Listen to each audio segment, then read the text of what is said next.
ઓમ શાંતિ. સર્વ પહેલાં ભાઈઓ બહેનો જે પાછળ બેઠેલા છો, આ ચિત્ર સમજવાનું છે. પાછળ બેઠેલા ભાઈઓ બહેનો આગળ આવી જાઓ. આપને પણ એકાગ્રતા રહેશે, કારણ કે વચ્ચે વચ્ચે કોઈ આવીને બેસશે તો જ્ઞાનના રહસ્યો સમજવામાં તમને ડિસ્ટર્બ થશે. એટલે આગળની જગ્યાઓ બધી ભરી દો.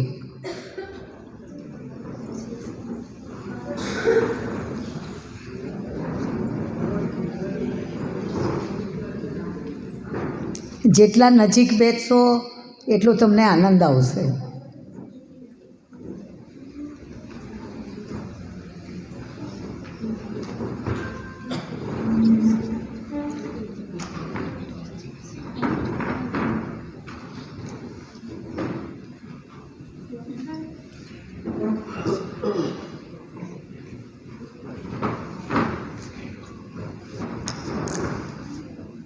ઓમ શાંતિ. આપણે શરૂઆતના 3 દિવસો આપણે યોગ શિબિર, રાજયોગનો અભ્યાસ કઈ રીતે કરવો, એની વિધિ શું, એ વિધિને આપણે સમજ્યા. કારણ કે સૌથી પહેલાં મહત્ત્વની વાત છે, કહેવાય છે જ્યાં સુધી આત્મા તત્વ ચિંત્યો નથી ત્યાં સુધી સાધના સર્વ જૂઠી. જ્યાં સુધી આપણે આત્મા તત્વને પૂર્ણ રીતે જાગૃત નથી કર્યો ત્યાં સુધી આપણે ગમે એટલી સાધનાઓ કરીએ એ સાધના અધૂરી છે. આપણે આત્માને પણ ઓળખ્યા, એની સાથે સાથે પરમપિતા પરમાત્માના સત્ય પરિચયને પણ જાણ્યો. એ પણ જાણ્યું. આમ તો આપણે નાનપણથી પ્રાર્થનામાં આપણે શીખેલા કે ત્વમેવ માતા ચ પિતા ત્વમેવ ત્વમેવ બંધુચ્ચ સખા ત્વમેવ, એ નાનપણથી આપણે પ્રાર્થનામાં આપણે ગાતા હતા. પરંતુ કઈ રીતે? પોપટની જેમ. પોપટને કહેવામાં આવે ભાઈ સીતારામ સીતારામ બોલ, આપણે એને શીખવાડીએ તો પોપટ બોલે સીતારામ સીતારામ. પણ પોપટને એ ખબર છે કે સીતા કોણ છે અને રામ કોણ છે? એની ખબર છે?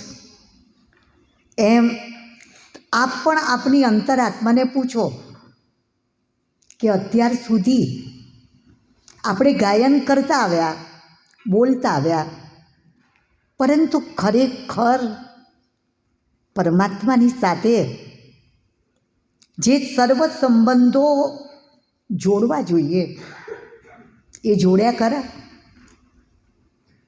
ભગવાન શરીરધારી શાકાહારી હોય તો હું એને માતા કહું તો એને પિતા ના કહી શકું, પિતા કહું તો એને ગુરુ ના કહી શકું, એને મારો મિત્ર ના કહી શકું, સખા ના કહી શકું. પણ પરમપિતા પરમાત્માની સાથે આપણે સર્વ સંબંધોની રચના તમે અનુભવ કરીને જુઓ, બહુ આનંદ આવશે. આપને જે સંબંધની કમી હોય, જે સંબંધ ગમતો હોય, એ સંબંધ ભગવાનની સાથે જોડી જુઓ.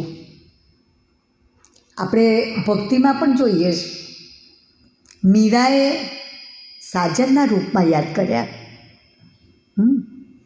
કોઈ પરમાત્માને દોસ્તના રૂપમાં યાદ કરે છે, અલગ અલગ રીતે. કોઈ માના રૂપમાં. આમે કહેવાય છે માતા પિતા, તુમી હો માતા, પહેલાં માં કહેવાય છે.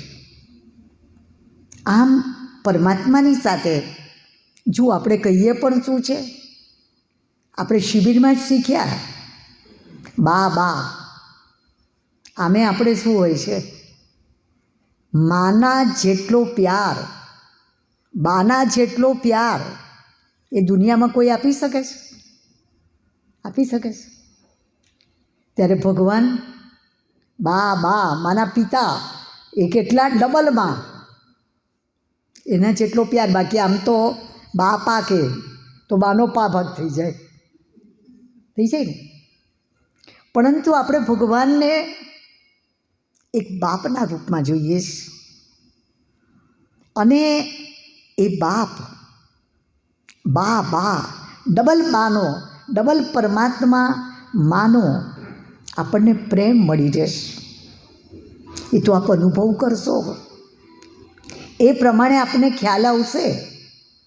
આમ યોગ શિબિર તો કરી, હવે આજથી આપની જ્ઞાન શિબિરની શરૂઆત થઈ છે.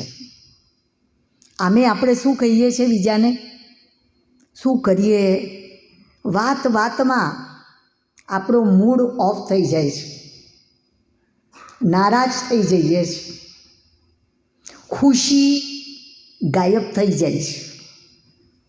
પરંતુ આ જ્ઞાનના રહસ્યો જો સમજીશું તો શું કહેવાય, ના અલગ કરો, રાજ અલગ કરો.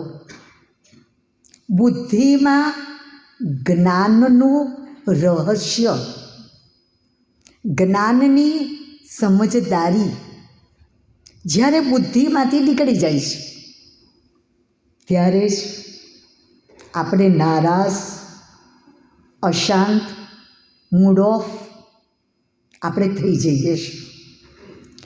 તો હવેના 4 ટૉપિકો એ જ્ઞાનના ગહન રહસ્યોને સ્પષ્ટ કરે એવા છે.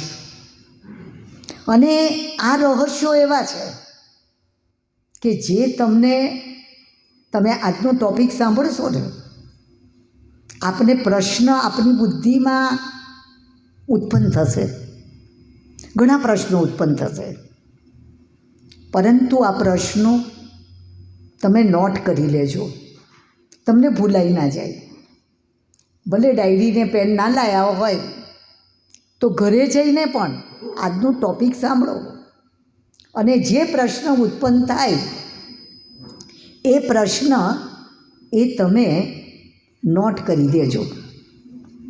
કારણ કે આ ટૉપિકો એવા છે કે આજે જે પ્રશ્ન ઉત્પન્ન થશે એ આવતીકાલના કે પરમ દિવસના ટૉપિકમાં ઓટોમેટિકલી ક્લિયર થઈ જશે. અને જો સ્પષ્ટ નહીં થાય તો છેલ્લા દિવસે સભાની વચ્ચે જ અમે પૂછીશું કે આપને જે પણ પ્રશ્ન ઉત્પન્ન થયા હોય એ આ પ્રશ્ન પૂછો, અને અમે એનો સભાની વચ્ચે જ આપણે જવાબ આપીશું. લગભગ તો કહું છું પ્રશ્ન ઉત્પન્ન નહીં થાય, તમારું સમાધાન એક પછી એક ટૉપિકમાં સમાધાન આવી જશે. આજે જે વિષય આપણે સમજવાનો છે, જ્ઞાનનું રહસ્ય, એ બહુ મહત્ત્વનો વિષય છે. કારણ કે નાનપણથી લઈને આપણે કોઈ પણ શુભ કાર્ય કરીએ તો હિન્દુ સંસ્કૃતિનો નિયમ છે, કોઈ પણ શુભ કાર્ય કરીએ એટલે આપણે સાથીઓ, જેને સ્વસ્તિક કહીએ. કોઈ વેપારી લોકો ચોપડાની શરૂઆત કરે તો પહેલાં સ્વસ્તિક કરે, પહેલાં પત્તાના ઉપર, અને એમ કે શ્રી ગણેશ કર્યા. આપણે પૂછવામાં આવે કે આ ચિહ્ન શા માટે કરવામાં આવે છે, તો આપણે શું કહીએ? ભાઈ બાપ દાદાના વખતથી ચાલતું આવ્યું છે. શું જવાબ આપીએ? એ જ આપીએ ને, વંશ પરંપરાગત રીતે ચાલતું આવ્યું છે કે શુભ કાર્યો હોય એટલે સ્વસ્તિક કરવું, સાથીઓ કરવો. પરંતુ એનો અર્થ શું છે? સ્વસ્તિક માના સ્વ, આત્મા, એની સ્થિતિમાં સ્થિત થવું, એને કહેવાય સ્વસ્તિક. બીજું કહેવામાં આવે છે એને સુદર્શન ચક્ર. શું એટલે સારું. સારું દર્શન એ કયું છે? જે સ્વનું છે, સ્વનું છે. કહેવાય છે ને, સ્વદર્શન ચક્રના દ્વારા બધાના ગળાઓ, અસુરોના ગળાઓ એ સ્વદર્શન ચક્રથી ઉડાડેલા. જો આપણે આપણામાં રહેલી આસુરી વૃત્તિઓ, અસુર એટલે કોઈ મોટા મોટા શિંગડાવાળો, મોટી જીભવાળો કે એવા કોઈ અસુર નથી. વ્યક્તિની અંદર જે આસુરી વૃત્તિઓ જે એનામાં ઉત્પન્ન થાય છે, એ આસુરી વૃત્તિ એ જ એક અસુર છે. એ વૃત્તિને જો ખલાસ કરી દેવી હોય તો આ સ્વદર્શન ચક્ર આપણે ફરાવવું જોઈએ. આ કોઈ હિંસક ચક્ર નથી, આ એક અહિંસક ચક્ર છે. બીજું આ સૃષ્ટિ ચક્રને વિષ્ણુની ઘડિયાળ કહેવામાં આવે છે. વિષ્ણુજીની ઘડિયાળ. અહીંયા કાંટા બતાવ્યા છે અને અત્યારે આપણે ક્યાં છે એ કાંટો એ બતાવ્યો છે. આજે આપણે સમજીશું શિવાની બેને એના ટોપિકમાં અમુક વાતો આ સૃષ્ટિ ચક્રની આપણી આગળ બતાવેલી. હંમેશા આ સાથિયાના 4 ભાગો એક સમાન હોય છે, એમાં કોઈ ફરક નથી હોતો, 4 ભાગ એક સરખા. પણ સૌથી પહેલો સતયુગ, એ જમણા બાજુનું પાસું એને આપણે ઉપર બતાવીએ છીએ. જમણા બાજુનું પાસું એ શું છે? એની સતો પ્રધાન અવસ્થાને સિદ્ધ કરે છે. સૌથી પહેલાં બતાવું, આ સૃષ્ટિનું ચક્ર, જેને કાળ ચક્ર કહેવામાં આવે છે, સમયનું ચક્ર, જેમ રાત અને દિવસનું 12 કલાકનું ચક્કર છે, જેમ અઠવાડિયાનું 7 દિવસનું ચક્ર છે, જેમ શિયાળો, ઉનાળો અને ચોમાસું એ સિઝનનું ચક્ર છે, એ જ પ્રમાણે પ્રાણવાયુનું પણ ચક્ર છે. ચક્ર અવિરત રીતે એ ફરતા જ રહે છે. ચક્ર ફરતું રહે. આપણે કરીએ ન કરીએ, હું આખો દિવસ ઊંઘી રહું અને એમ માનું કે જાણે મારા માટે રાત છે, પણ સમય એનું કામ કરશે. દિવસ થશે, રાત થશે, રાતનો દિવસ થઈ જશે. એ જ પ્રમાણે આ સૃષ્ટિનું ચક્ર અવિરત છે, એની રીતે ચાલતું રહેશે. જેમ સ્થૂલમાં પણ બાલ્ય અવસ્થા, યુવા અવસ્થા, આઘેડ અવસ્થા અને વૃદ્ધા અવસ્થા. જે પ્રમાણે સવારે સૂર્ય ઉદય થાય છે, પછી બપોર થાય છે, પછી સંધ્યાકાળ થાય છે અને પછી રાત થાય છે. આ જે પ્રમાણેના ચક્ર છે, એ જ પ્રમાણે આ સૃષ્ટિનું પણ એક મહત્વપૂર્ણ એક કાળ ચક્ર છે. હવે આની પણ લિમિટ હોય ને. આજે તમને સાંભળીને નવાઈ લાગશે, આશ્ચર્ય લાગશે, પરંતુ આ સૃષ્ટિનું ચક્ર એ 5000 વર્ષનું છે. 5000 વર્ષનું છે. તમને પ્રશ્ન ઉત્પન્ન થશે, એ તમને સમજાવીશ આગળ. 5000 વર્ષના આ સૃષ્ટિ ચક્રમાં દરેક યુગ 1250 વર્ષનો છે. દરેક યુગ 1250 વર્ષનો. સૌથી પહેલાં આવ્યો સતયુગ, જેમાં શ્રી લક્ષ્મી અને શ્રી નારાયણનું રાજ્ય હોય છે. એ સતયુગનું ગાયન છે, સર્વગુણ સંપન્ન, 16 કલાએ સંપૂર્ણ નિર્વિકારી અને મર્યાદા પુરુષોત્તમ, ડબલ અહિંસક એવા શ્રી લક્ષ્મી અને શ્રી નારાયણનો એ સતયુગી દુનિયામાં રાજ્ય હોય છે. એને કહેવામાં આવે છે સુવર્ણ યુગ, સોનાનો યુગ. એ સતયુગી દુનિયાની શરૂઆતમાં આ ભારત ભૂમિના ઉપર 9 લાખ દેવી અને દેવતાઓનું રાજ્ય હોય છે.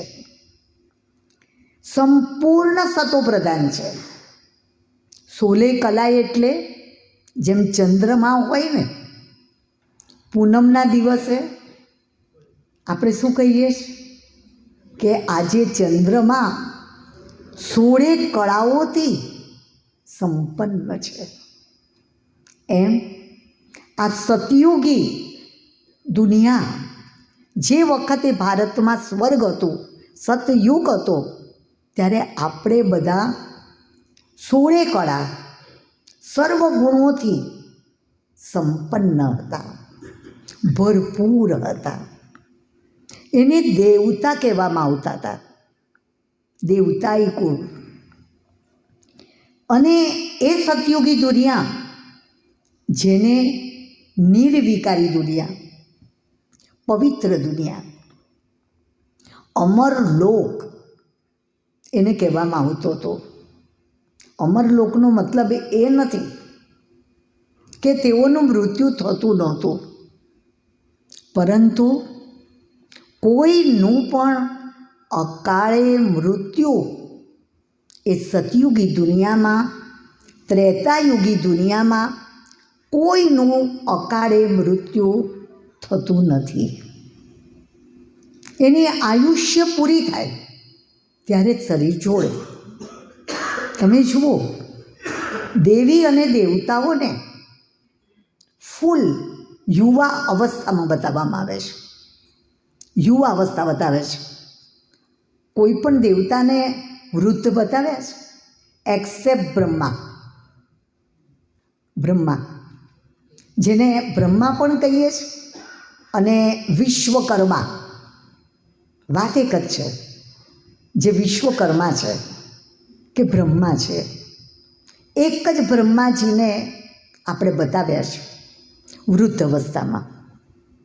બાકી બધા જ દેવતાઓની ફૂલ યુવા અવસ્થા બતાવી છે. કોઈને ચશ્મા બતાવ્યા છે, ચશ્મા પહેરેલા? કોઈના હાથમાં લાકડી બતાવીશ? હે? કોઈના દાંત તૂટેલા બતાવ્યા છે? નહીં. એ સતોપ્રધાન દુનિયા હતી, સાત્વિક દુનિયા હતી. દેવતાઓની આત્મા અને શરીર એ બંને પવિત્ર હતા, અને પવિત્ર હોવાને કારણે તેઓની તંદુરસ્તી એકદમ સ્વસ્થ હતી, કંચન કાયા હતી, નેચરલ તેઓનું ખાનપાન. અને તમે જુઓ, આપણે બતાવીએ છીએ, રાસલીલા બતાવીએ છીએ, સંધ્યાકાળના સમયમાં બગીચામાં એ લોકો રાસ કરતા. એ શું થતું? ઓટોમેટિકલી એને એક્સરસાઇઝ એ આપોઆપ મળી જતી હતી. તો એ સતયુગી દુનિયામાં સંપૂર્ણ સ્વસ્થ હોઈએ છીએ. બીજી વાત, એ સતયુગી દુનિયા કે જ્યાં કહેવાય છે કે નિર્વિકારી જન્મ હતો, વિષય ભોગથી જન્મ નહોતો. જેમ આપણે આપણું રાષ્ટ્રીય પક્ષી, આપણે મોર, કેમ એને રાષ્ટ્રીય પક્ષી કહીએ છીએ? કહેવાય છે કે મોર એ પવિત્ર છે. જ્યારે મોર કળા કરે છે, ત્યારે કળા કરતી વખતે એના આંખમાં આંસુ આવી જાય છે. ત્યારે કહેવાય છે ઢેલ એ આંસુને ઝીલી લે છે, ગ્રહણ કરી લે છે, અને એનાથી એ ગર્ભ ઉત્પન્ન થાય છે અને એને બાળક થાય છે. તો સતયુગી દુનિયા એ સંપૂર્ણ નિર્વિકારી દુનિયા હતી. તમે જુઓ કે દેવી દેવતાઓની આગળ બધાના મસ્તક ઝૂકી જાય છે. અત્યારે 5000 વર્ષ થયા એ દેવી અને દેવતાઓને, તો એ અત્યારે કળિયુગમાં કેટલા એના આલિશાન અને ભવ્ય આપણે મંદિરો બનાવીએ છીએ, કેટલું એનું ગાયન અને પૂજન કરીએ છીએ, કારણ કે સંપૂર્ણ પવિત્ર હતા. આમે તમે જુઓ, પાંડવોને માટે શું બતાવે છે? મંત્રોથી ઉત્પન્ન થયેલા બતાવે છે, વિષય ભોગથી નથી બતાવતા. શ્રી કૃષ્ણને સંપૂર્ણ નિર્વિકારી પીપળના પત્તાના ઉપર પહેલું પત્તું એ શ્રી કૃષ્ણ. પીપળનું પત્તું પવિત્ર પત્તું છે જે 24 કલાક પ્રાણવાયુ આપે છે. આ એક વૈજ્ઞાનિક કારણ છે, વિજ્ઞાને સિદ્ધ કર્યું છે. બાકીના ઝાડો રાત્રે અંગારવાયુ કાઢે છે, પરંતુ પીપળનું પત્તું 24 કલાક પ્રાણવાયુ કાઢતું હોય છે. અને આપણે બતાવીએ છીએ કે સમુદ્રમાં પીપળના પત્તાના ઉપર અંગૂઠો ચૂસતો એ શ્રી કૃષ્ણ આવ્યા. આ જન્મ કેવો છે? પવિત્ર જન્મ હતો, નિર્વિકારી જન્મ હતો, વિષય ભોગતી નહોતો. આમ સતયુગી દુનિયાની શરૂઆતમાં 9 લાખ દેવી અને દેવતાઓ હોય છે. સતયુગના અંતમાં 2 કરોડ દેવી અને દેવતાઓનું સતયુગી દુનિયાના અંતમાં રાજ હોય છે. ત્યાર પછી ત્રેતાયુગ આવે છે. ત્રેતાયુગને ક્ષત્રિય કુળ કહેવાય છે. શ્રી રામ અને શ્રી સીતાનું રાજ્ય હોય છે, જેને આપણે રામ રાજ્ય કહીએ છીએ, જેની આપણે કલ્પના કરીએ છીએ. ત્યારે રામ રાજ્યની મહિમા કરીએ છીએ. રામ રાજા राम प्रजा सब साहूकार है, बसे नगरी जिए दाता धर्म का उपकार है. धर्मનો ઉપકાર હતો કે યથા રાજા રાની તથા પ્રજા બધા સુખી હતા. એ સતયુગી અને ત્રેતાયુગી દુનિયા એ પણ સંપૂર્ણ પવિત્ર દુનિયા છે. કહેવાય છે કે જ્યારે રાજા દશરથ એ પોતે શબ્દ બાણનો ઉપયોગ કરીને જ્યારે ચલાવે છે અને શ્રવણનું જ્યારે મૃત્યુ થાય છે, ત્યારે એ વખતે એના મા બાપ એ શું કરે છે? શ્રાપ આપે છે કે જે પ્રમાણે અમે અમારા દીકરાના વિરહમાં અમે મરી રહ્યા છીએ, એ જ પ્રમાણે તમારું પણ થશે. ત્યારે દશરથ રાજાને થાય છે, એ વખતે એને એવું દુઃખ અને ફિલિંગ નથી આવતી. એને મનમાં થાય છે કે મારે સંતાન તો નથી, તો સારું છે કે આણે મને શું કહ્યું કે તમને બાળકો થશે અને એના વિરહમાં તમે મરશો તો મને સંતાન તો થશે. પછી કહેવાય છે કે ગુરુએ એમને ફળ આપ્યું. ગુરુએ ફળ આપ્યું. એ ફળના એણે 4 ટુકડા કર્યા અને 4 ટુકડા કરીને 3 રાણીઓ હતી, એકને 2 અને બંને બીજીને 1 આપ્યો ટુકડો. અને એનાથી કહેવાય છે 4 સંતાન એની પ્રાપ્તિ થઈ. તો જુઓ કેવો નિર્વિકારી જન્મ બતાવે છે વિષય ભોગથી. સીતાને કહેવાય છે ગળાના દ્વારા ઉત્પન્ન થઈ. થાય છે ને, ગળામાંથી ઉત્પન્ન થઈ. આ જન્મ કેવો બતાવ્યો છે? નિર્વિકારી. અત્યાર સુધી તમે જુઓ, આ દુનિયામાં ગમે એટલા નેતા હોય, અભિનેતા હોય, ગમે એટલા ધર્મપિતાઓ હોય, એ કોઈના આપણે મંદિર નથી બનાવતા, એના પૂતળા બનાવી દઈએ છીએ. બનાવીએ છીએ પૂતળા બનાવીને, પણ દેવી અને દેવતાઓના આપણે આલીશાન મંદિરો બનાવીએ છીએ. મૂર્તિ કેવડી અને મંદિર કેવડું. હા, મંદિરમાં પણ પાછી એવી રૂમ બનાવીએ, એની અંદર એ દેવી અને દેવતાને બેસાડીએ અને પાછું એના ઉપર પણ છત્ર રાખીએ ને છત્ર, એમ કેટલી સુરક્ષા રાખીએ છીએ. આમ જ્યારે ભારત સ્વર્ગ હતું ત્યારે આ દેવી અને દેવતાઓનું રાજ્ય હતું, સંપૂર્ણ નિર્વિકારી હતી.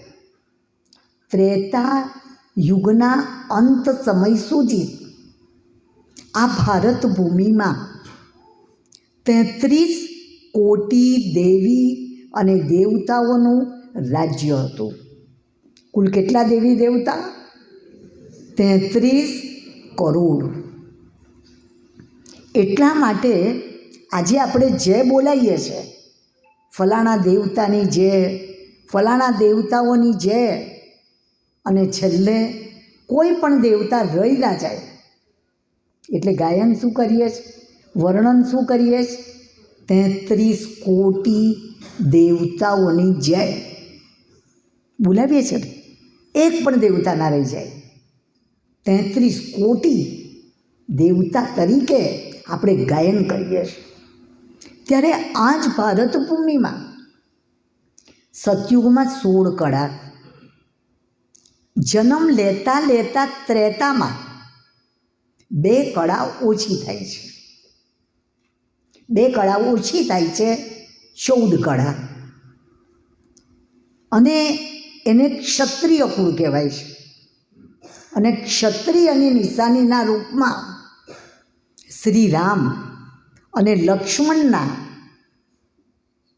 પાસે બતાવવામાં આવે છે ધનુષ અને બાણ. આ ધનુષ અને બાણ એ ક્ષત્રિય પરની નિશાની છે. આમ ત્રેતા યુગમાં ચાંદીનો યુગ કહેવાય છે એને. સતયુગ સોનાનો યુગ, ત્રેતાયુગ ચાંદીનો યુગ. સતયુગમાં સતો માને સાત્વિકતા પ્રધાનતાના રૂપમાં હતી. ત્રેતામાં આવ્યા એટલે એને સતો સામાન્ય અવસ્થાની અંદર એ ત્રેતાને બતાવવામાં આવે છે. ત્યાર પછી આવે છે દ્વાપર. દ્વાપર એટલે 2 ભાગલા પડી જાય છે. દ્વાપરનો મતલબ જ થાય છે 2 ભાગલા. સતયુગ અને ત્રેતા સંપૂર્ણ નિર્વિકારી દુનિયા. દ્વાપરમાં આવીએ છીએ ત્યારે આપણી માત્ર 8 કળા રહેશે. 8 કળા જે પવિત્રતાની શક્તિ હતી, એ પવિત્રતાની શક્તિ જે યોગ બળથી બાળકોને ઉત્પન્ન થતા હતા, એ શક્તિ ઘટી જાય છે. અને અત્યારે આપણે કોઈને પણ પ્રશ્ન પૂછીએ કે 33 કરોડ દેવી દેવતાઓ હતા એ તો સત્ય છે ને? સત્ય છે ને? કેમ આપણે મંદિરો બનાવીએ છીએ? કેમ અત્યારે આપણે એની પૂજા કરીએ છીએ દેવી અને દેવતાઓની? હતા એ તો સત્ય છે. આ 33 કોટી દેવતાઓનું રાજ્ય હતું, એ ગયા ક્યાં? ક્યાં ગયા? તો આપણા શાસ્ત્રોમાં એટલું જ ગાયન છે કે દેવતાઓ વામ માર્ગમાં ગયા. વામ કહેતા વિષય અને વિકારી માર્ગમાં, માના પવિત્રતાની શક્તિ. જેમ આપણા પિતા છે, પિતા ઘર બનાવે, ઘર તો નવું જ બનાવે ને, કે જૂનું બનાવે? નવું બનાવે. પણ સમયના અનુસાર, કાળચક્રના અનુસાર જેમ જેમ સમય જાય એમ મકાન જૂનું બને કે ના બને? અને જૂનું થાય એટલે આપણા મા બાપને આપણે દોષ આપીએ છીએ કે અમારા મા બાપે કેવું મકાન બનાવ્યું, કે આ જૂનું થઈ ગયું, તૂટફૂટ થાય છે, કહીએ છીએ એવું? નહીં. ભગવાને જ્યારે સૃષ્ટિનો સર્જન કરેલો ત્યારે આ ભારત ભૂમિ સ્વર્ગ હતી, સંપૂર્ણ નિર્વિકારી દુનિયા હતી. પછી દ્વાપરમાં જન્મ લેતા લેતા આપણે વૈશ્ય કુળમાં આવ્યા. 8 કળા જ રહી, પવિત્રતાની શક્તિ નષ્ટ થઈ. બાળકોનો જન્મ વિષય અને વિકારોથી થવા માંડ્યો. એક પછી એક વિષય અને વિકારો આવવા માંડ્યા. સતયુગ અને ત્રેતામાં આપણે દેવતા હતા. આપણે કોઈ ભક્તિભાવ કરવાની જરૂર નથી. આપણે જ દેવાત્મા હતા. પણ જન્મ લેતા લેતા જ્યારે આપણે દ્વાપરમાં આવ્યા ત્યારે દુઃખની ધીરે ધીરે શરૂઆત થઈ. ત્યારે આપણે મંદિરો અને બનાવી અને પૂજન કરવા માંડ્યા. તો એ ત્રેતા યુગમાં એને તાંબાનો યુગ કહેવાય છે, એને વૈશ્ય કુળ કહેવાય છે. ત્યાં રજો પ્રધાન અવસ્થા હતી, માના સાત્વિકતા હતી. અને એ સાત્વિકતામાં એક પછી એક ભારત દેશમાં અલગ અલગ ધર્મ પિતાઓ આવ્યા એની સાત્વિકતાને સાચવવા માટે. અને ત્યાર પછી અત્યારે આપણે કયા યુગમાં છીએ? કયા યુગમાં છીએ? કળયુગમાં છે. એ યુગનું મારે વર્ણન કરવાની જરૂર ખરી? કદાચ એવું હું કહી શકું કે મારા કરતાં એ તમે બધા કળયુગી દુનિયાનો બહુ અનુભવ કરતા હશો. કળયુગી દુનિયા જેને કહેવાય છે તમોમાં પ્રધાનતા છે. તમો માના તામસિકતામાં પ્રધાનતાની અવસ્થા છે, જેને લોઢાનો યુગ કહેવાય છે. અત્યારે તાંબુએ ગયું, પિત્તળે ગયું, અને આ સ્ટીલ શું છે? સ્ટીલ શું છે? લોઢું. ખાલી પોલિશ કરેલું છે. એટલે પોલિશ કરેલું છે એટલે ચળકાટ મારે છે. એમ અત્યારે આપણી અવસ્થા કેવી છે? સાચું બોલજો, પૂછો. અંદરથી તો ભગવાન જાણે કેટલીય વેદના, કેટલીય દુઃખ, કેટલી અશાંતિ, કેટલો તણાવ. અને કોઈ પૂછે તો શું કહીએ? ભાઈ કેમ છો? બહુ મજામાં છીએ, ખુશ છીએ. પણ અંદર ખુશી કેટલી છે એ તો અંતર આત્મા જાણતો હોય છે. આ કળિયુગી દુનિયાનું શું વર્ણન કરીએ? તમોમાં પ્રધાનતા, જ્યાં દયા, ક્ષમા, પ્રેમ, સાચો પ્રેમ એનું નામ નિશાન નથી. તમે જ્યાં જુઓ ત્યાં સ્વાર્થ, સ્વાર્થ અને સ્વાર્થ. એના સિવાય કશું દેખાય છે? ગમે એટલા વર્ષોના સંબંધો એક દોરડાની જેમ કાપી નાખતા એક સેકન્ડમાં પણ વાર નથી કરતા. કરે છે? કેટલા વર્ષોનો સંબંધ. કારણ શું? એનો સ્વાર્થ પૂરો ન થતો. સ્વાર્થ પૂરો ન થવાને કારણે દોરડાની જેમ કાપી નાખે છે. કળિયુગી દુનિયાની હાલત કેવી છે અત્યારે? ત્યારે જ ભગવાને ગાયન કર્યું છે. હવે આપ જ કહો, કળિયુગ આવ્યો, હવે કળિયુગ પછી કયો યુગ આવવો જોઈએ? કયો યુગ આવવો જોઈએ?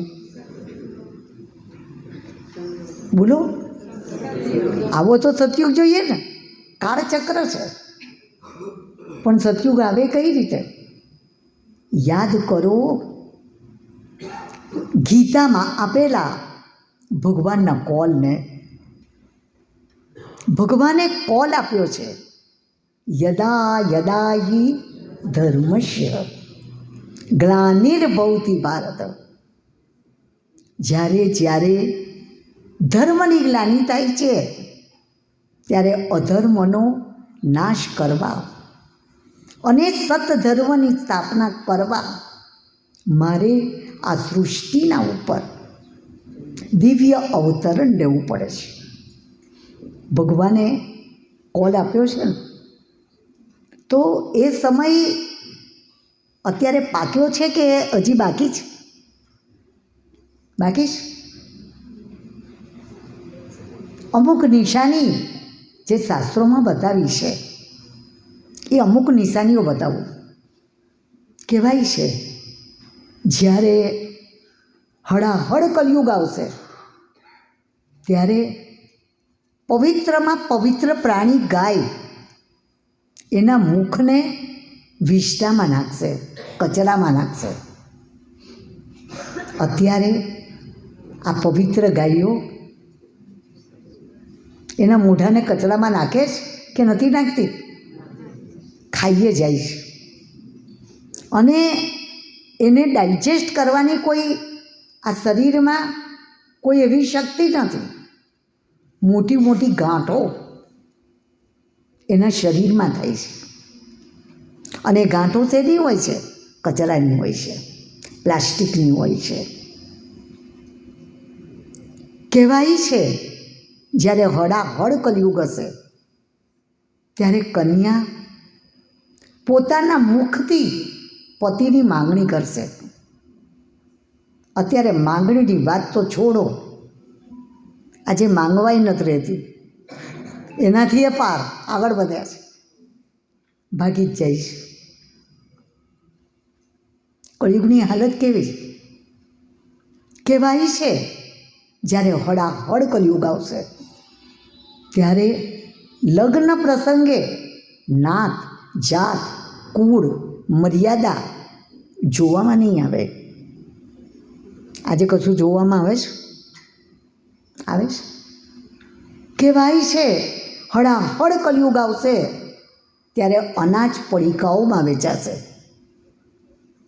કેટલા વર્ષો થયા આપણે કિલો 2 કિલો વસ્તુ પડીકાઓમાં લાવીએ છીએ.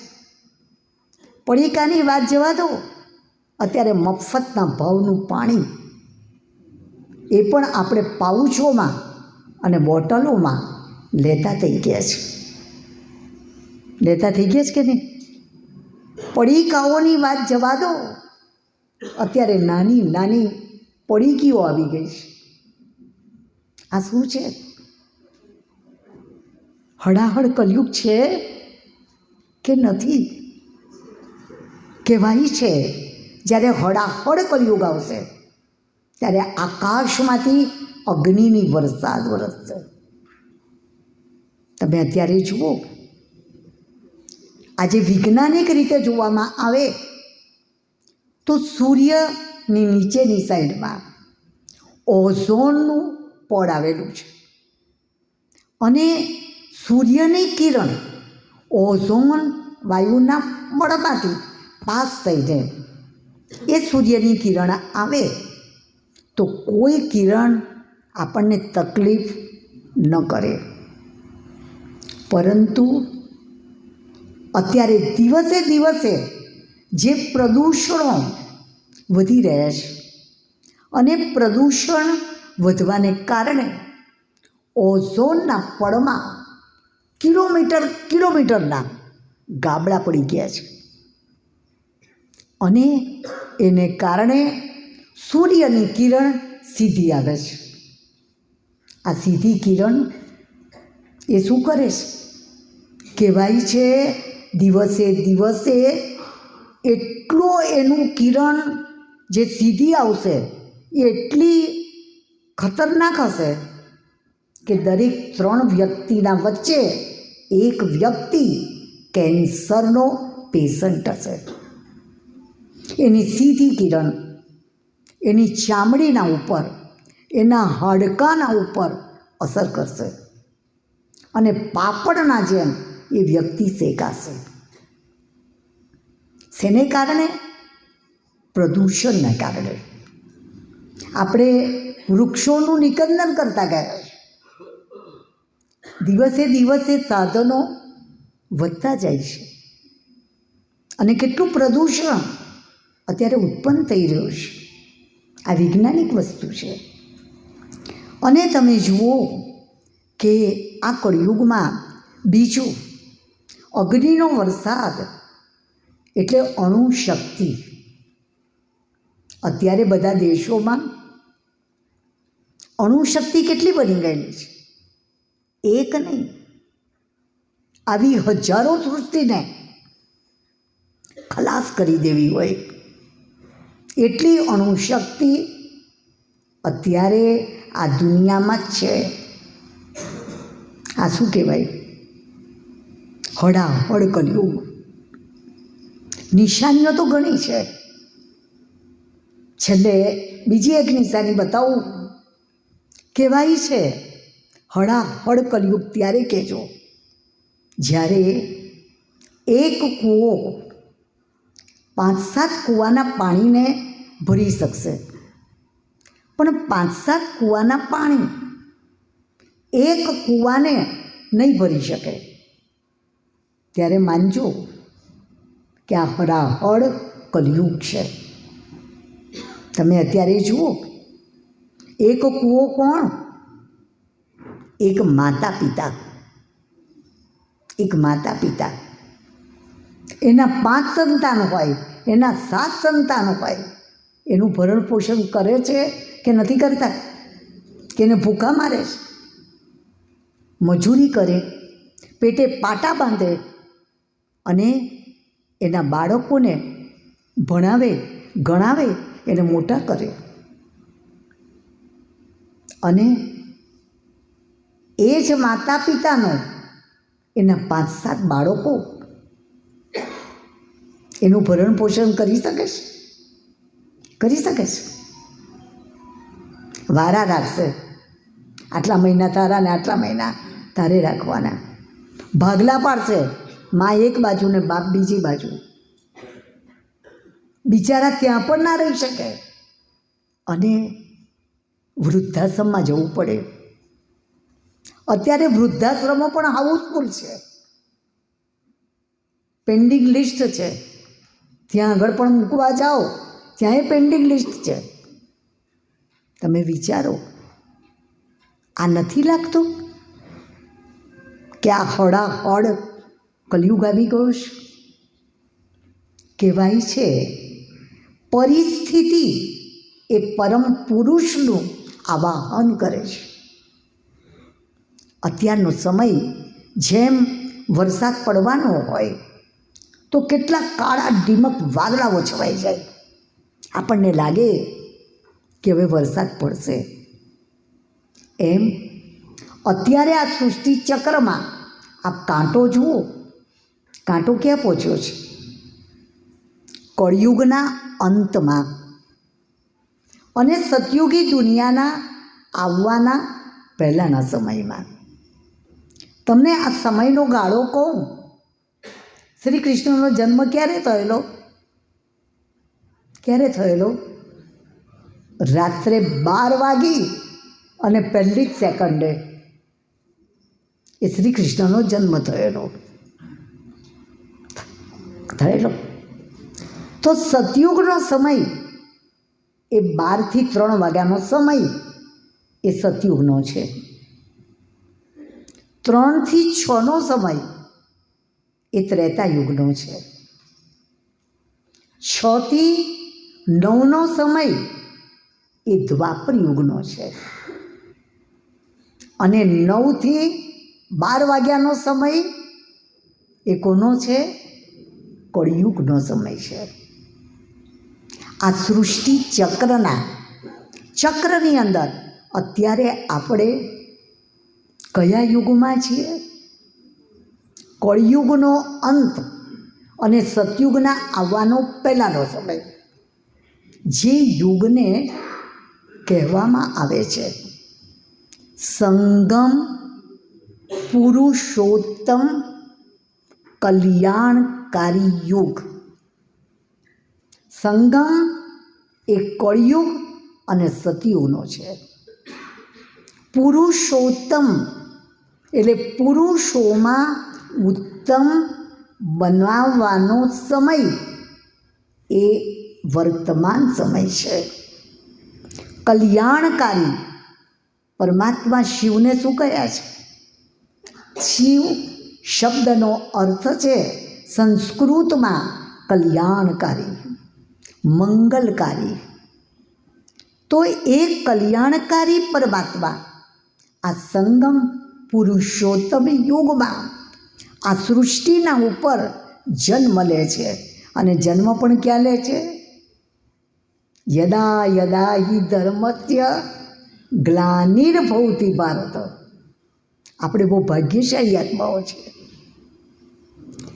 કે ભગવાનનું આ સૃષ્ટિના ઉપર જે દિવ્ય અવતરણ થાય છે એ ભારત ભૂમિના ઉપર થાય છે.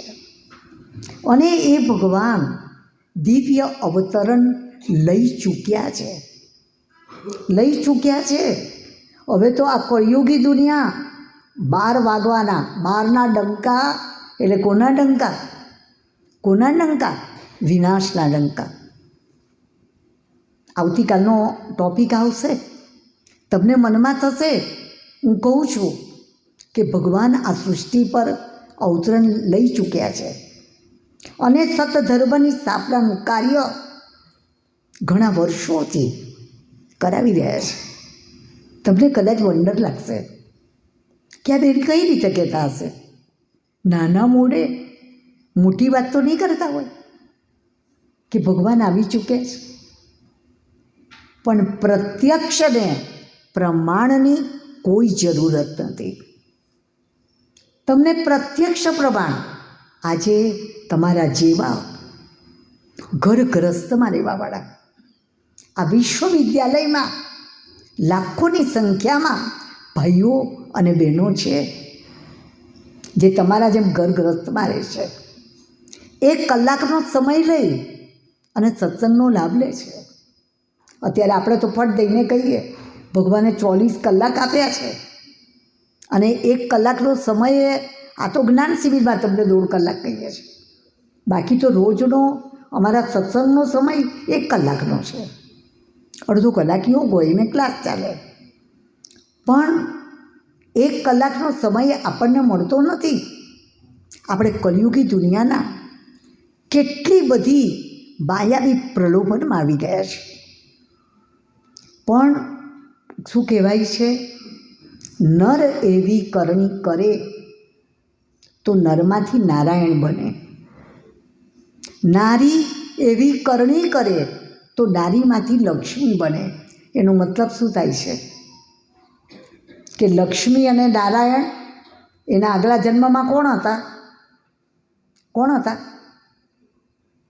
નર અને નારી હતા.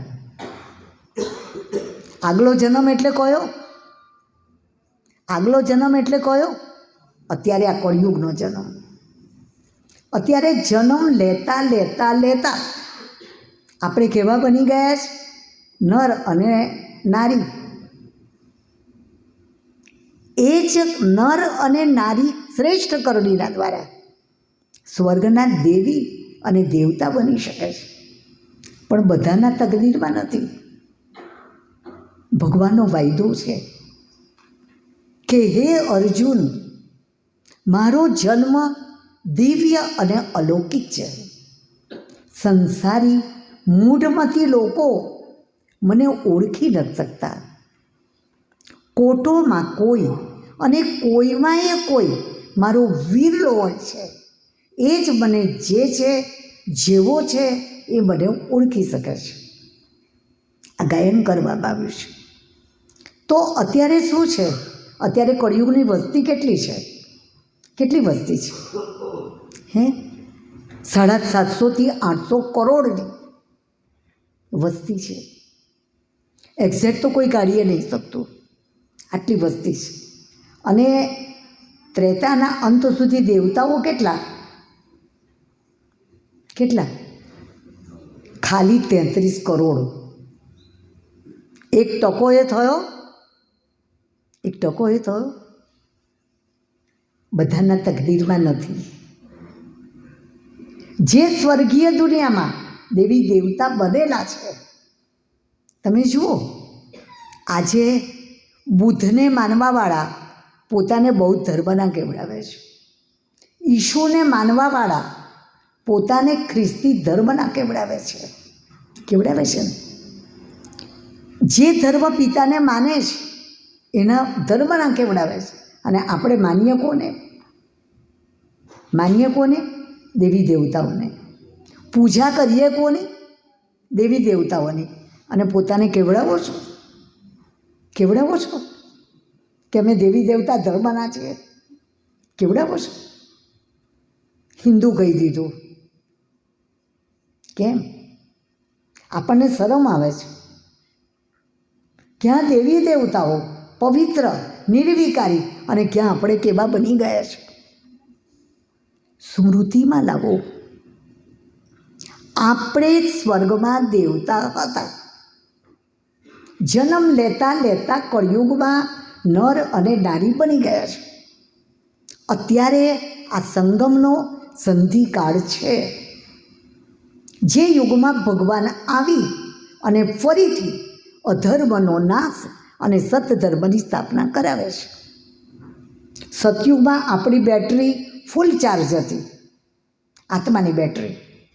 ધીરે ધીરે બેટરી ચાર્જ એ ઘટતા અત્યારે બિલકુલ ડિસ્ચાર્જ થઈ ગઈ છે. ત્યારે પરમાત્મા રૂપી પાવર હાઉસ એ આપણી પાસે આવે છે અને આત્માની ડિસ્ચાર્જ થયેલી બેટરી એને ચાર્જ કરે છે, એને સ્મૃતિ અપાવે છે કે હે બાળકો, તમે સ્વર્ગના દેવી અને દેવતાઓ છો. તમે અત્યારે આવા બની ગયા છો. ફરીથી તમે શ્રેષ્ઠ કરણી કરો અને તમારા જીવનને શ્રેષ્ઠ બનાવો. આ જ્ઞાન આપી રહ્યા છે ભગવાન. આ જ સંધિકાળના સમયે હવે તમને મનમાં થશે કે બેને 5000 વર્ષનું આ સૃષ્ટિચક્ર કીધું. હવે અત્યારે સ્કૂલોમાં અમુક શિક્ષક ભાઈઓ બહેનોએ બેઠા હશે. આપણે સ્કૂલમાં બાળકોને ઇતિહાસ ભણાવીએ છીએ. એ કેટલા વર્ષનો ઇતિહાસ છે? માત્ર 2500 વર્ષનો. જ્યારથી ધર્મ પિતાઓ આવ્યા, ધર્મની સ્થાપના કરી, મંદિરો બન્યા, એ દ્વાપરથી લઈને અને મોહેન્જોદડો, હડપ્પાની, બેબીલોનની સંસ્કૃતિ જે ખોદી કાઢવામાં આવી, જેના દ્વારા શું કહ્યું કે એના પહેલાં ભારત સ્વર્ગ હતો, દેવી અને દેવતાઓ હતા. એની યાદગારમાં આપણે મંદિરો બનાવી અને એની પૂજા કરીએ છીએ. માત્ર 2500 વર્ષનો ઇતિહાસ છે. બીજું, ક્રિશ્ચન ધર્મની રીતે ખ્રિસ્તી લોકો કહે છે કે ઈશુના 3000 વર્ષ પહેલાં ભારતમાં પેરેડાઇઝ હતું. એ લોકો પેરેડાઇઝ કહે છે સ્વર્ગને. ઈસુને થયાને અત્યારે ઈસવીસન સદી આજે 2026 આવી. 2000 વર્ષ થઈ ગયા. 3000 વત્તા 2000 કેટલા? 5000 વર્ષ. એ લોકોના પ્રમાણે પણ એ સમય થઈ ગયો છે. એ જ પ્રમાણે મુસ્લિમોના ધર્મના કુરાનમાં એ લખવામાં આવ્યું છે કે 14મી સદી કયામત કી સદી હૈ. આપણે વિનાશ કહીએ છીએ, એને એ લોકો કયામત કહે છે કે 14वीं सदी कयामत की सदी है, जब अल्लाह आता है और कब्र में सोए हुए को जगाता है, जगाकर हिसाब किताब चुकतू कर उनको बहिश्त में ले जाता है. એ લોકો સ્વર્ગને બહિસ્ત કહે છે.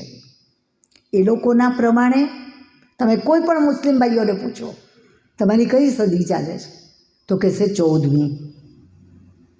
14મી સદી એટલે કયામતની. હવે આપણે વિજ્ઞાનના યુગમાં જીવીએ છીએ. કોઈ કહે એટલે માની ના લઈએ, બરાબર છે. અત્યારે એ લોકો શું કરે છે કબરોની અંદર મૃતદેહને દાટી દે છે કબરોમાં. 6 મહિના પછી કબર ખોલો, એમાં શું મળે? કશું મળે?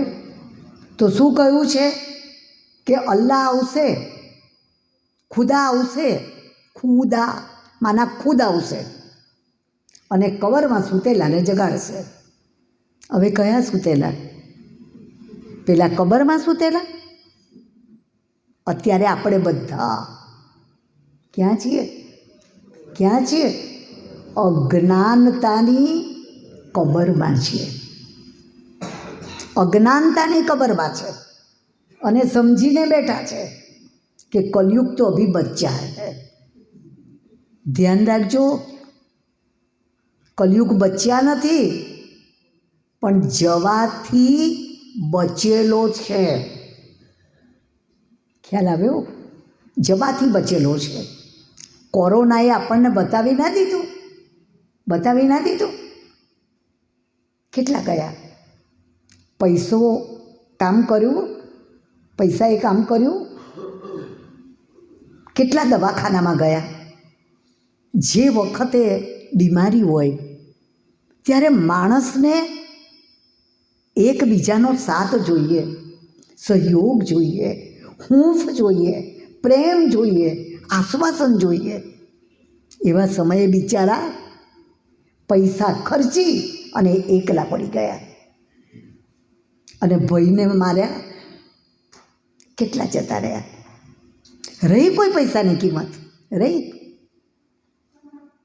ભાઈઓ બહેનો, ધ્યાન રાખજો. આ એ જ સમય છે, આ કળિયુગનો અંત છે. અત્યાર સુધી જે ચાલ્યું એ ચાલ્યું, પણ હવે આ અંતિમ જન્મ છે. તમને સંકલ્પ થશે કે ભગવાન આ સૃષ્ટિ પર આવ્યા. કઈ રીતે આવ્યા? તમે કઈ રીતે કહો છો? આવતીકાલનો ટોપિક છે. એ જે ટોપિક છે એ કલ્પવૃક્ષનો, જેમ ભગવાને ગીતામાં કહ્યું છે, હું ઉદ્ધવ કલ્પવૃક્ષનો બીજરૂપ છું. જે આપણે બૌદ્ધિ વૃક્ષ તરીકે બતાવીએ છીએ એ કલ્પવૃક્ષનું ટોપિક છે. એ ટોપિકમાં હું તમારી આગળ વર્ણન કરીને બતાવીશ. બહુ ગહન જ્ઞાનના રહસ્યો છે. ટાઈમસર આવજો કે જે તમારું મિસ ના થાય. કે વર્તમાન સમયે પરમાત્માએ આ સૃષ્ટિના ઉપર કઈ રીતે દિવ્ય અવતરણ લયું, કયા તનનો આધાર લીધો અને કઈ રીતે દિવ્ય અવતરણ લઈ અને પરમાત્મા આ જ્ઞાન આપી રહ્યા છે. એ ટોપિકને સ્પષ્ટ કરીશ. એની સાથે સાથે આ કળિયુગી દુનિયાનો મહાવિનાશ એ કઈ રીતે થવાનો છે, કઈ રીતે અલગ અલગ આ વૃક્ષ ઉદ્ભવ છે. કારણ કે બીજ ઉપર છે પરમાત્મા અને જળ આખું નીચે ફેલાયેલું છે. એનું ગહન રહસ્ય એ આપણે કાલે સમજવાનું છે. પણ આપણે શું કરીને બેઠા છીએ અત્યારે? માયાના પ્રલોભનમાં છે. અત્યાર સુધી જે થયું એ થયું. અત્યારે ભગવાન આવ્યા છે. આ જાગવાનો સમય છે અને જો તમે સમય પર નહીં જાગો ને તો આખરે તો ચમત્કારથી પણ નમસ્કાર કરવા પડશે. પણ ત્યારે બહુ મોડા પડશો, બહુ મોડા પડશો. અત્યારે પણ તમે ઘણા મોડા છો, પણ હજી ટુલેટનું બોર્ડ નથી લાગ્યું. હજી ચાન્સ છે. તમે તમારી અંતરાત્માને જાગૃત કરો તો સ્વર્ગીય દુનિયામાં જવાના લાયક તમે ઘર ગ્રસ્તમાં રહીને પણ તમે બની શકો છો. અમે તો કન્યાઓ છીએ અને કન્યા લગ્ન કરવાને બદલે અમે અમારા જીવનને આ ઈશ્વરીય સેવામાં સમર્પિત કર્યું છે. કારણ કે કન્યા તો આમે પારકી થાપણ કહેવાય, પારકી થાપણ કહેવાય ને. ત્યારે તમને અમે લોકો એ જ્ઞાન નથી આપતા કે તમે ઘરબાર છોડીને આવી જાઓ. આ તો ખોટું કહેવાય. તમારા ઉપર કર ચડશે. કારણ કે તમે જે બાળકોની રચના કરી છે એની પાલના કરવી, એને સંભાળવું એ તમારી ફરજ છે. સંસાર સાગર છે, સાગરમાં જ નાવડી ચાલે, પણ ધ્યાન શું રાખવાનું? પાણી નાવડીમાં ના આવવી જોઈએ, સંસાર આપણામાં ના આવવો જોઈએ. ભલે રોગગ્રસ્તમાં ગ્રસ્તને આશ્રમ બનાવી શકો છો, અને ભગવાન આ બનાવી રહ્યા છે. તમને અત્યારે નવાઈ લાગશે, પણ તમે જ્યારે જ્ઞાનના રહસ્યોને સમજશો ત્યારે બધી વાતો તમારી આગળ સ્પષ્ટ થઈ જશે. પણ પ્રલોભન ના હોવું જોઈએ. તમને એક નાનકડું ઉદાહરણ સંભળાવું. કહેવાય છે એક રાજા હતા. એ રાજા એના પ્રજાના ખૂબ હિતેચ્છુક, પ્રજાનું હિત બહુ ઈચ્છે અને એને ખૂબ પ્રેમ કરે, એની બધી ઈચ્છાઓ આવશ્યકતાઓ પૂરી કરે એવા પરોપકારી રાજા હતા. એ રાજા ખૂબ ભક્તિ કરે. ભક્તિ કરતાં કરતાં રાજાને સાક્ષાત્કાર થયો. એટલો સરસ ભગવાને સાક્ષાત્કાર કરાવ્યો અને ભગવાને એને કહ્યું કે તું માંગ માંગ, તું માંગે તે હું તને આપું. ભગવાને રાજાને કહ્યું. ત્યારે રાજાએ કહ્યું કે ભગવાન, મને કોઈ ખોટ નથી, મને કશું નથી જોઈતું, પણ જે સાક્ષાત્કાર તમે મને કરાવ્યા છે એ સાક્ષાત્કાર તમે મારી પ્રજાને કરાવો, મારી પ્રજાને કરાવો. ત્યારે ભગવાને કહ્યું, ભક્તિ તો તે કરી છે, ભક્તિ તે કરી છે, તો જો કરેગા શું પાએગા? પ્રજાને કેવી રીતે હું કરાવું? પણ રાજા તો એકના બે ના થયા. એ તો કે ના, મારી તો એ જ ઈચ્છા છે કે તમે પ્રજાને સાક્ષાત્કાર કરાવો. રાજાને ભગવાનને થયું કે આ નહીં માને. પછી ભગવાને કહ્યું કે તું, પહેલાંના જમાનામાં તો ઢંઢેરો પીટાવતા, કે છે કે તમે ઢંઢેરો પીટાવો અને આવતીકાલે સવારે બધા નાહી ધોઈને 1-2 કિલોમીટર દૂર એક મંદિર હતું, કે એ મંદિરના સ્થાનના ઉપર તમે એ લોકોને બધાને કહેજો નાહી ધોઈને ત્યાં પહોંચે અને બધાને ભગવાનના સાક્ષાત્કાર થશે. ઢંઢેરો પીટાવ્યો. પ્રજા તો ખુશ થઈ ગઈ કે બહુ સારી વાત કહેવાય, આપણે ભગવાનના સાક્ષાત્કાર થાય. સવારના પોરમાં બધા નાહી ધોઈ અને નીકળી ગયા ઘરેથી ત્યાં આગળ જવા માટે. થયું એવું કે જતાં જતાં આગળ વધે છે પ્રજા, ત્યાં તાંબાના સિક્કાનો મોટો ઢગલો હતો. તાંબાના સિક્કાનો ઢગલો. અમુક પ્રજાને થયું કે અહીંયા તો કોઈ નથી, રખેવાળ કોઈ નથી, એમને એમ ઢગલો છે, જેને જેટલા લેવા હોય એટલી છૂટ છે, કોઈ રોકનાર નથી. ભગવાન જ્યારે મળવાના હશે ત્યારે મળે, અત્યારે આપણે આ સિક્કા તો લઈ લો. અમુક પ્રજા તાંબાના સિક્કાની આગળ અટકી ગઈ. અમુક પ્રજા આગળ વધી તો ત્યાં ચાંદીના સિક્કાનો ઢગલો આવ્યો. તો પતી ગયું કે તાંબુ તો જવા દીધું, આ ચાંદી જવા દેવાય? બધા પોતાનાથી જેટલું ભરાય એટલું લેવા માંડ્યા. થોડીક પ્રજા આગળ ગઈ કે આપણે ભગવાનના સાક્ષાત્કાર કરવા છે, તો સોનાનો ઢગલો આવ્યો, સોનાના સિક્કાનો. પછી તો પતી ગયું. એક પણ પ્રજા રહી નહીં. એ સોનાના ઢગલામાં સિક્કાઓને લેવામાં, જેટલા ભરાય જેટલા લેવાય એ લેવામાં લાગી ગયા. જ્યારે આગળ ગયા ત્યારે માત્ર રાજા અને રાણી આ બે જ હતા. ત્યાં આગળ જતાં હીરાનો ઢગલો આવ્યો. પછી તો રાણીબાએ લાલચમાં આવી ગયા કે આ બધું તો જતું કર્યું, પણ હીરા કેમ જતા કરાય? આ હીરાના દ્વારા તો હું મારો મુગટ બનાવડાવીશ, મારા દાગીનાઓ બનાવડાવીશ, હું કરીશ, કેટલા સરસ બને. એ હીરા ભરવા બેસી ગયા. અને જ્યારે એ મંદિરમાં ગયા ત્યારે કોણ ગયા? એકલા રાજા. એકલા રાજા. ભગવાને કહ્યું, મેં તને કહ્યું નહોતું કે તારે જે માંગવું હોય, જે જોઈએ એ તું માંગ, તારે માટે માંગ. આ કર્મોનો નિયમ શું છે? જો કરેગા સો પાએગા. અને અત્યારે કળિયુગી દુનિયામાં પ્રલોભન બહુ છે. ધન, સંપત્તિ, માલ, મિલકત આ બધું વસાવવા માટે માંડ્યા છે. પણ આપણે જઈશું ત્યારે જોડે લઈને શું જવાના? શું લઈને જવાના? શું આવવાનું તમારી જાતે? આ દુનિયાનો મહાવિનાશ થવાનો છે. અંતિમ સમય છે. અંતિમ શ્વાસોના ઉપર આ દુનિયા ચાલી રહી છે. તમારી જોડે શું આવશે?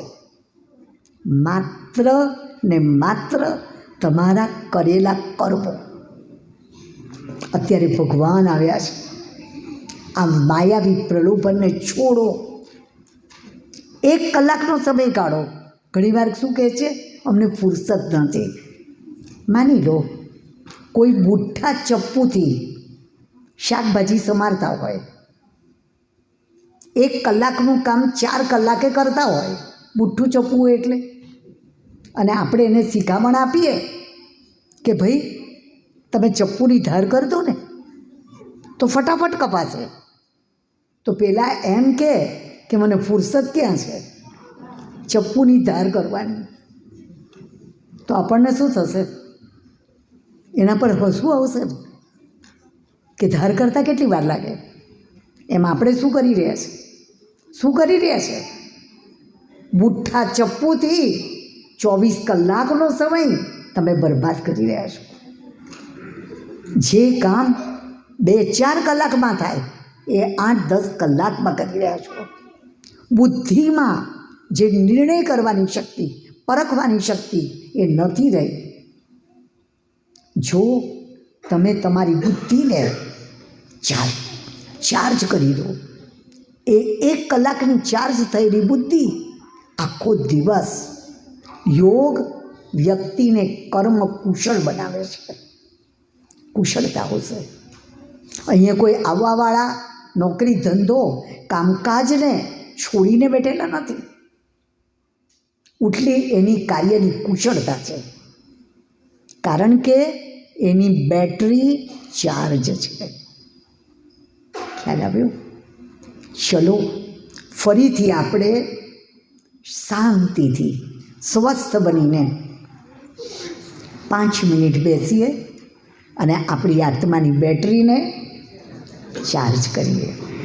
અને આવતીકાલનો જ્ઞાનનો ટૉપિક, આ ટૉપિકને મિસ નહીં કરતા.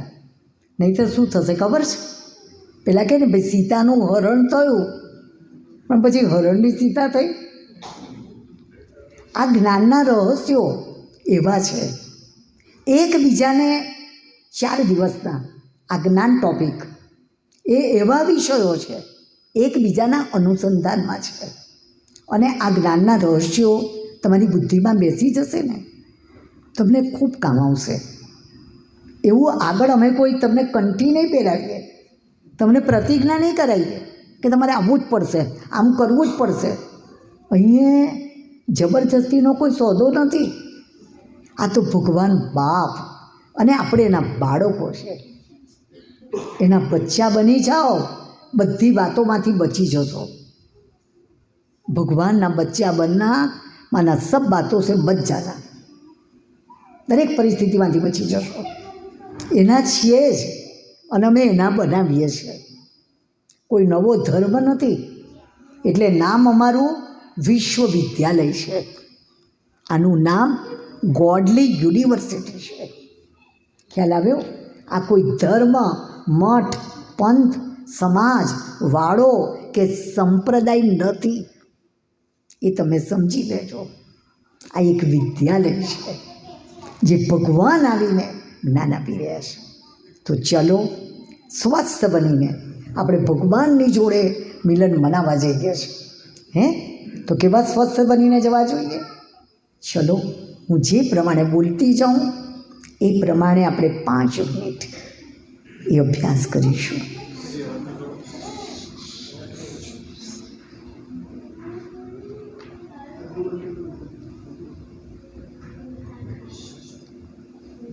થોડી મિનિટોને માટે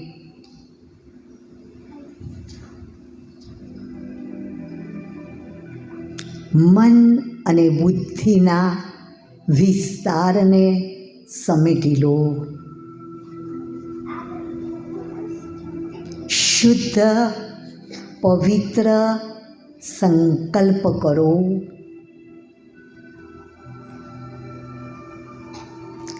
કે હું એક ચમકતો દિવ્ય તારો ભ્રુકુટી રૂપી આસનના ઉપર વિરાજમાન છું. હું સત ચિત આનંદ સ્વરૂપ છું.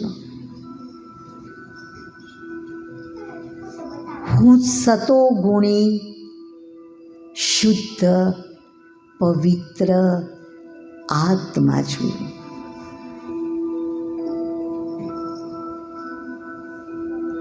શરીર એક મંદિર છે. એ મંદિરમાં હું શુદ્ધ પવિત્ર મૂર્તિ સ્વરૂપ આત્મા વિરાજમાન છું.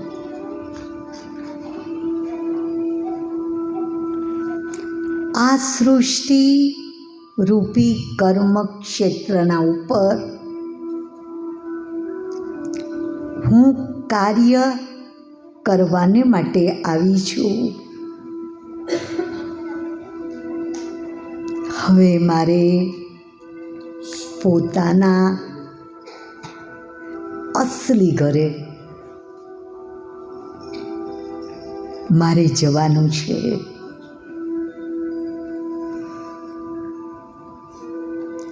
હું શુદ્ધ પવિત્ર ચમકતો દિવ્ય તારો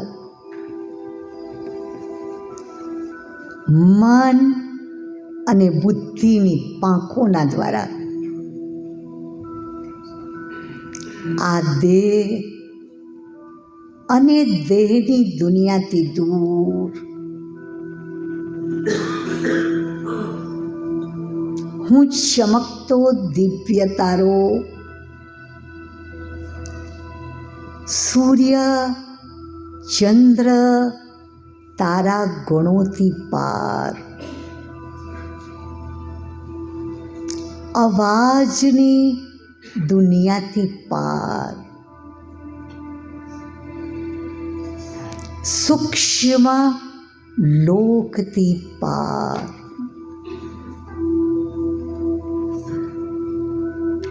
મારા અસલી ઘરે શાંતિધામ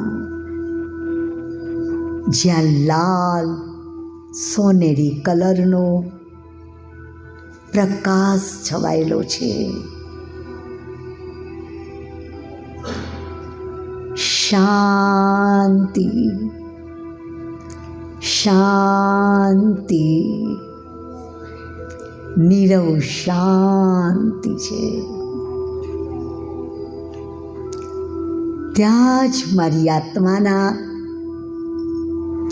પરમ પિતા પરમાત્મા મારા જન્મ જન્માંતરના પ્રભુ પિતા શિવ બાબા હું આપનો બાળક આપની પાસે પહોંચી ચૂક્યો છું. પ્રભુ પિતા આપની શાંતિની કિરણો મારી આત્માને શાંતિથી ભરપૂર કરી રહી છે. હું આપના સાનિધ્યમાં શાંતિથી ભરપૂર બની રહ્યો છું.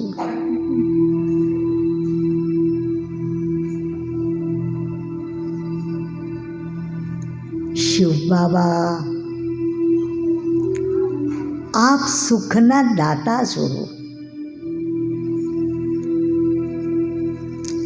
આપની સુખની કિરણો મારી આત્માને અતિ ઇન્દ્રિય સુખનો અનુભવ કરાવી રહી છે.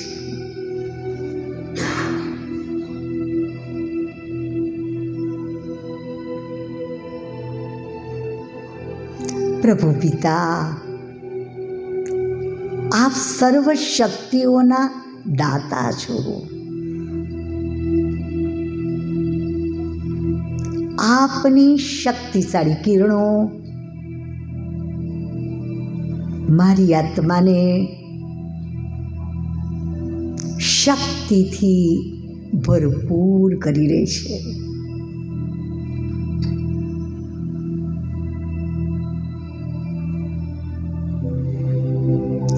હું શાંતિ, સુખ અને શક્તિથી ભરપૂર આત્મા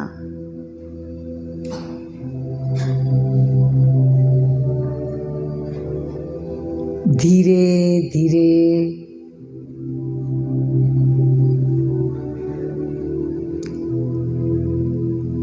સૃષ્ટિ રૂપી રંગમંચના ઉપર ફરીથી આ 5 તત્વોના બનેલા શરીરમાં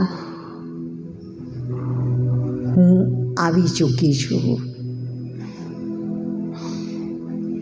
શાંતિ, સુખ અને શક્તિથી ભરપૂર થઈને મારે વાતાવરણમાં, મારે વ્યવહારમાં, મારે મારા કાર્ય ક્ષેત્રમાં સુખ, શાંતિ અને શક્તિ સંપન્ન વ્યવહાર કરવાનો છે.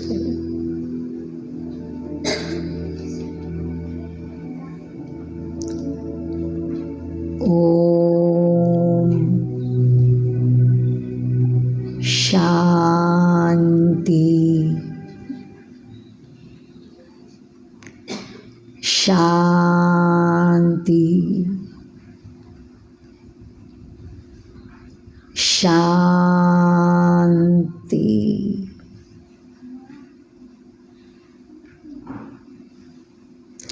ઓમ શાંતિ.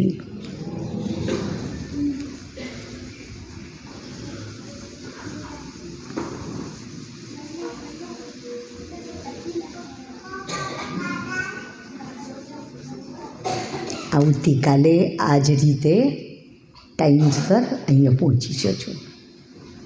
અને સવારે ઉઠીને જે બતાવ્યું આગળના ટોપિકમાં, રાત્રે સૂતી વખતે જ સરસ મજાના શ્રેષ્ઠ સંકલ્પો કરી અને સૂજો.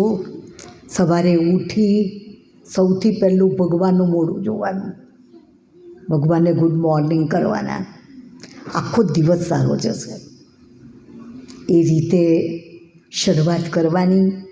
કર્મ કરતાં કરતાં પ્રભુ પિતાની યાદમાં કે અમે આપણી સંતાન છે એ જેટલો અનુભવ કરશો આપણે ખૂબ આનંદ આવશે, મજા આવશે. શાંતિ.